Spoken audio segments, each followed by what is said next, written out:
Pessoal, vou mostrar aqui pra vocês, né? A gente faz um inversor, aí depois ele fica esse barulhinho aí, tá vendo, ó? Roncando, né? Então, pra gente eliminar esse roncado dele, nós vamos usar aqui, ó, um capacitor de 474K, né?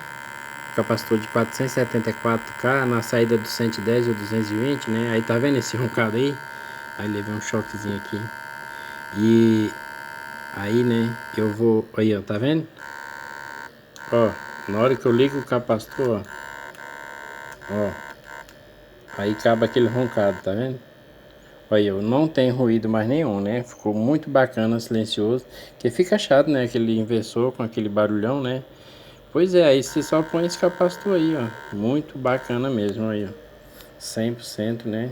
Só que quando ele tá em carga, se eu ligar a lâmpada aqui, ó, posso deixar desligado, né? Se eu ligar a lâmpada, aí, ó, ele não tem roncado, né? Porque eu liguei a lâmpada, então ele tá em carga, né? Aí não tem aquele ruído, né?